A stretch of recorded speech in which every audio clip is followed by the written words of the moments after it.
Hello मित्रों, नमः संस्कृता। कैसे हैं आप सब? आशा करती हूँ अच्छे होंगे। मैं सीमा वर्मा अपने यूट्यूब चैनल ओम अध्ययन केंद्र से आप सभी लोगों का स्वागत करती हूँ।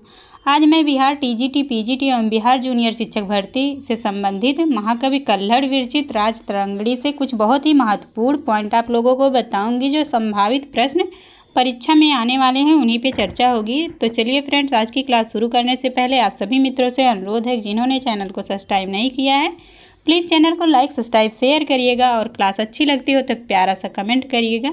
चलिए फ्रेंड्स, आज की क्लास हम शुरू करते हैं। राज तरंगिणी। पहले हम महाकवि कल्हड़ का परिचय जान लेते हैं। कवि का नाम कल्हड़ है, वास्तविक नाम कल्याण है। पिता का नाम महामात्य चंपक प्रभु या चंपक है, चंपक या चणपक है। कल्हड़ के पिता कश्मीर नरेश हर्ष के महाअमात्य या राजमंत्री थे।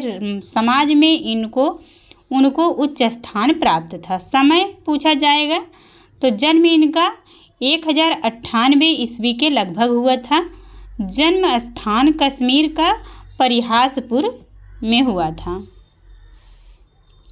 वंश पूछा जाए, वंश या जाति पूछा जाए, यद्यपि कल्हड़ ने अपनी जाति कहीं नहीं लिखी है, फिर भी जोन राज के अनुसार कुलीन ब्राह्मण होने का अनुमान किया जा सकता है।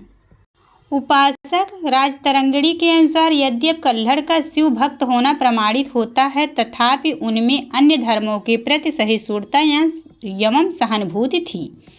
कृत राज तरंगिणी एकमात्र है। प्रिय छंद अनुष्टुप छंद है। अन्य विशेषताएं, कल्हड़ ने वेद, रामायण, महाभारत, पुराण, काव्य, ज्योतिष, अर्थशास्त्र आदि का गहन अध्ययन एवं भारतवर्ष का पर्याप्त भ्रमण किया था। उनका भौगोलिक ज्ञान एवं सामुद्रिक ज्ञान भी अत्यंत प्रौढ़ था। कल्हड़ का देश प्रेम और कवित्व दोनों उच्च कोटि के हैं। राज तरंगिणी लिखकर उन्होंने दोनों ही क्षेत्रों को एक महान अवदान दिया। आश्रयदाता पूछा जाएगा तो अलकदत्त। राजाश्रय छोड़ने के बाद अलकदत्त की ही प्रेरणा से कल्हड़ ने राज तरंगिणी लिखी थी। रीति वैदर्भी रीति है, शैली प्रायः महाभारत जैसी है। राज तरंगिणी का अब परिचय है। लेखक पूछा जाएगा तो कल्हड़ हैं, और काव्य विधा पूछा जाता है तो कल्हड़ ने स्वयं इसे कथा एवं संदर्भ कहकर उल्लिखित करते हैं।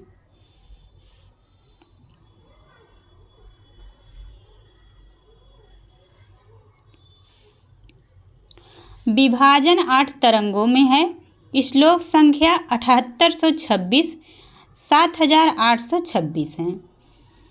तरंग और श्लोक संख्या, प्रथम तरंग में 373 श्लोक हैं, द्वितीय तरंग में 171 हैं, तीसरे तरंग में 530 श्लोक, चौथे तरंग में 720 श्लोक और पांचवें तरंग में 483, छठे तरंग में 368, सातवें तरंग में 1732 और आठवें तरंग में 3449। जो सर्वाधिक श्लोक आठवें जो है तरंग में हैं 3449। कुल श्लोकों की संख्या 7826 है। उपजीव्य पूछा जाएगा तो नीलमत पुराण एवं 11 अन्य ऐतिहासिक ग्रंथ। इसके अतिरिक्त भी कवि ने राजा के अभिलेख, प्रशस्ति पत्र एवं वंशावलियों के देखे जाने का भी उल्लेख किया है। प्रधान रस या अंग रस, मुख्य रस शांत है। गौड़ रस और अंग रस जो है श्रृंगार वीर हास्य रस है। छंद मुख्य रूप से अनुष्टुप आश्रय लिया गया है, किंतु बीच बीच में बड़े छंदों जैसे वसंत तिल का, शार्दुल विक्रीडित और हरणी का भी प्रयोग किया गया है। अलंकार सहज रूप से अलंकारों का प्रयोग है। मुख्यतः उपमा, उत्प्रेक्षा, रूपक, दीपक, अतिशयोक्ति, दृष्टांत आदि अर्थालंकार एवं अनुप्रास आदि शब्दालंकारों का प्रयोग स्वाभाविक रूप से हुआ है। रीति पूछा जाएगा तो मुख्यतः वैदर्भी रीति, किंतु कहीं कहीं पर पांचाली और गौड़ी रीति का भी प्रयोग मिलता है। राजतरंगिणी में वैदर्भी रीत के लिए अनुष्टुप छंद तथा गौड़ी तथा पंचाली रीत के लिए बड़े छंदों का प्रयोग किया गया है। गुण पूछा जाएगा तो प्रसाद के साथ ओज और माधुर्य। राजतरंगिणी नाम की सार्थकता।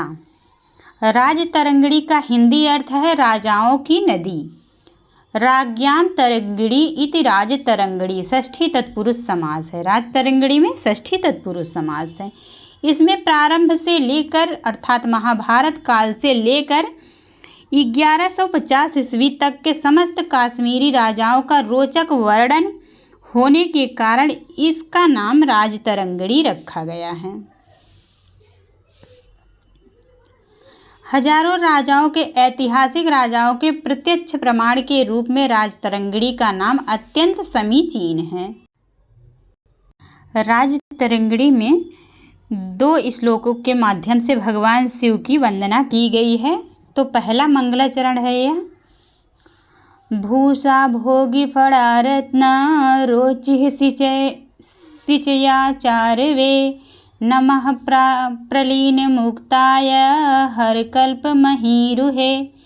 अर्थात अलंकार स्वरूप सर्पों के फड़ा मंडल में विद्यमान रत्नों की दीप्ति में देदीप्यमान एवं मुक्त जनों द्वारा आधारित शिवरूपी कल्पतरु को नमस्कार है।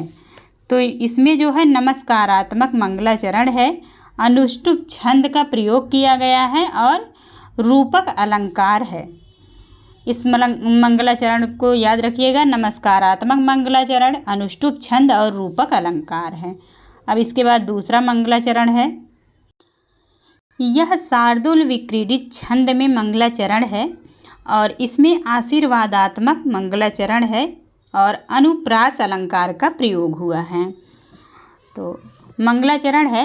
भालं बहे शिखांकित दधि स्रोतं वहन् संभृतं क्रीडत कुंडली जिम्भृतं जलधीज छायाच कंठच्छविः वृक्षो बिभ्रदहीन कुंच कुचि कचितं बद्धांगनार्धस्य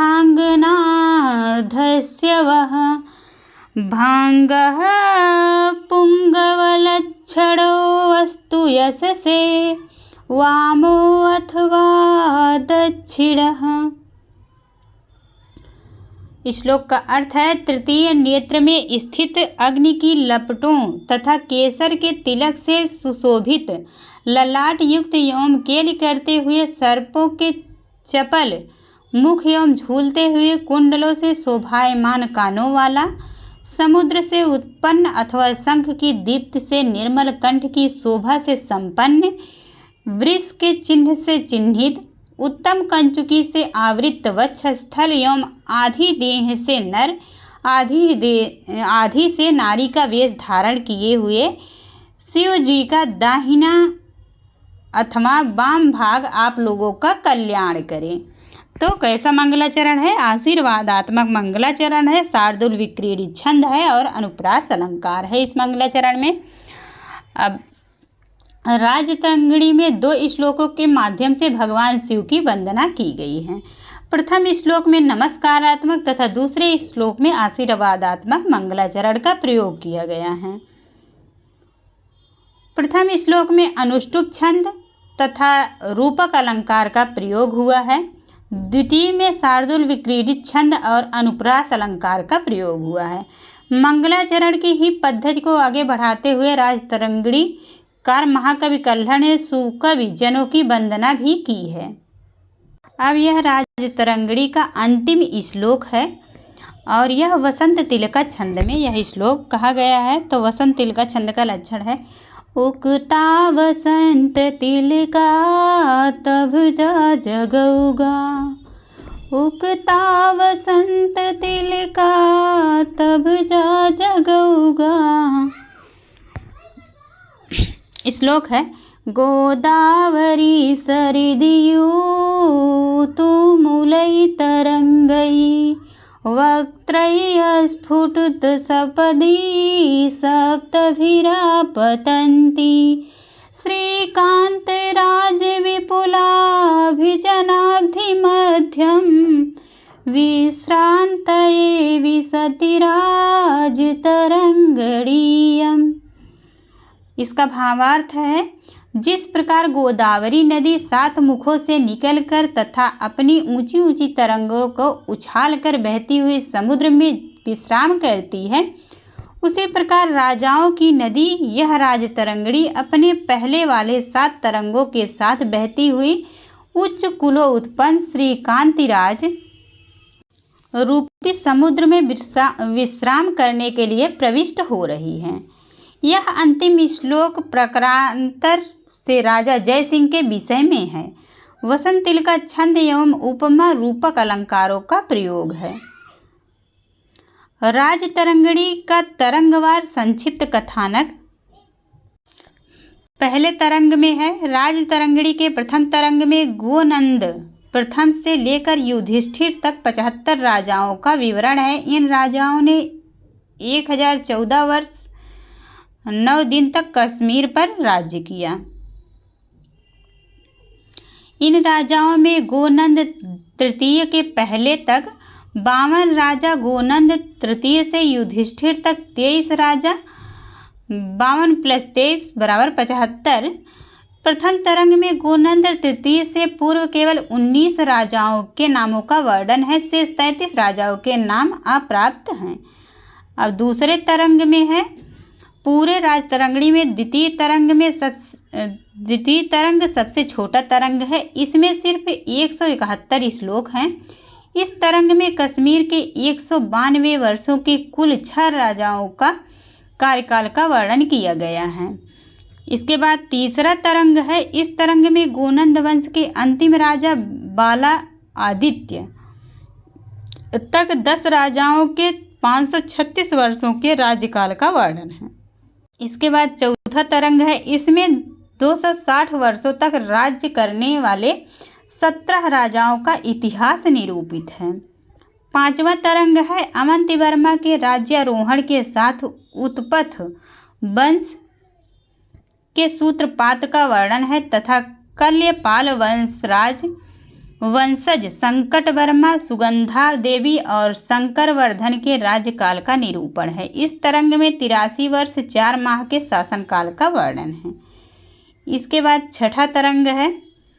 इसमें 10 राजाओं 936 ईस्वी से 1003 ईस्वी तक अर्थात 64 वर्ष 8 माह 15 दिन तक के कश्मीरी शासकों का विवरण दिया गया है। अब 7वां तरंग है। इस तरंग में कश्मीर के 6 राजाओं के 98 वर्ष सन 1003 से 1101 ईस्वी तक के समय का चित्रण है। ये 6 राजा उदयराज के वंशज हैं। इसके बाद 8वां तरंग है। यह तरंग राजतरंगड़ी का सबसे बड़ा तरंग है। इस तरंग में सातवाहन वंश के उच्चल, सुसल, भिक्षाचर और जय सिंह आदि राजाओं के जीवन गाथा तथा कृत्यों का प्रत्यक्षीकरण कराया गया है। तो यह 8वें तरंग का संक्षिप्त परिचय था। इसके बाद अब कुछ महत्वपूर्ण तथ्य दिए गए हैं, उसको जान लेते हैं। राजतरंगड़ी एक ऐसी रचना है जिसे संस्कृत के महाकाव्य का मुकुटमणि कहा जाता है। राजतरंगड़ी के समस्त राजा कश्मीरी हैं और स्वयं कवि भी कश्मीर के ही निवासी हैं। राजतरंगड़ी में वर्णित समस्त राजाओं में प्रथम राजा गोनंद प्रथम तथा अंतिम राजा जयसिंह हैं। राजतरंगड़ी के पूर्वार्ध की अपेक्षा उत्तरार्ध भाग अधिक प्रामाणिक है। एक ही ग्रंथ में इतने सारे राजाओं को ऐतिहासिक वर्णन प्राप्त होने के कारण कल्हड़ विदेशों में भी आदरणीय हैं। महाभारत काल से लेकर सन 1150 ईस्वी तक के कश्मीरी नरेशों का इतिवृत्त तथा चरित्रांकन हुआ है। राजतरंगड़ी के प्रारंभिक 6 तरंग छोटे हैं तथा अंतिम 2 बड़े हैं, जिनमें 8वां तरंग सर्वाधिक बड़ा है।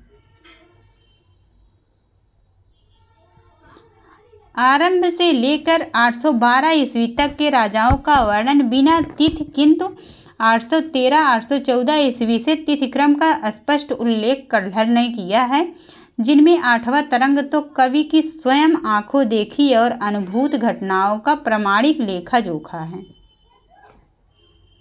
अगला पॉइंट है, राजा हर्ष के उत्थान और पतन का विशद विवरण भारतीय इतिहास का एक महत्वपूर्ण अध्याय है।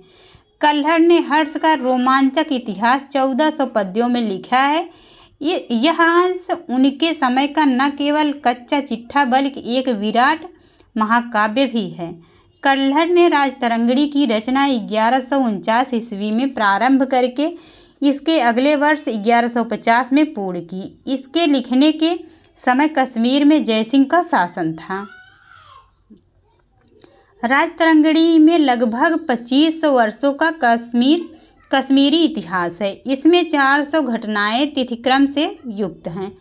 कल्हड़ ने किसी राजा का वर्णन पक्षपातपूर्ण नहीं किया है, बल्कि राजाओं के गुणों के साथ साथ दुर्गुणों का वर्णन भी न्यायाधीश की भांति समान रूप से किया है। अब राजतरंगिणी परंपरा दिया हुआ है।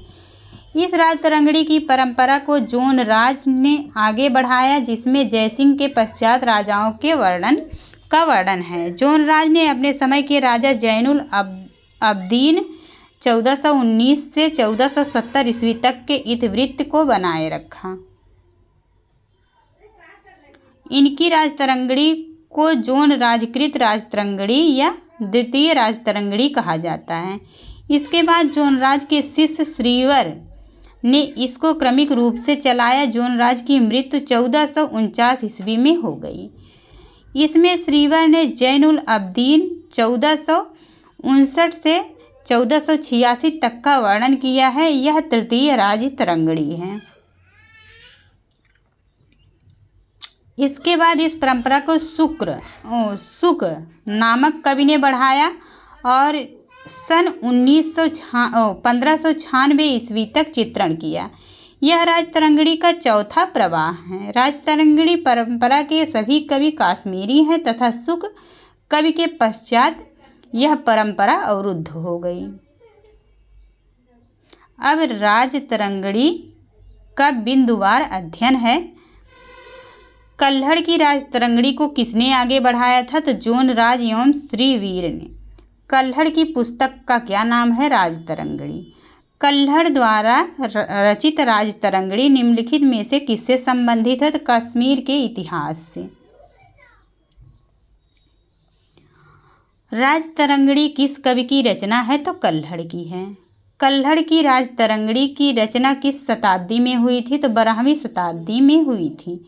द्वितीय राजतरंगिणी के लेखक कौन है? जोन राज हैं। Thank you all of you. आज आप लोगों की क्लास यहीं पे स्थगित होती है। राजतरंगिणी से जितने भी बनने वाले प्रश्न थे मैंने आप लोगों को बता दिया है। तो आप लोगों को क्लास अच्छी लगे तो एक कमेंट प्यारा सा करिएगा, और क्लास अच्छी लगती हो तो चैनल को लाइक सब्सक्राइब शेयर करिएगा। धन्यवाद।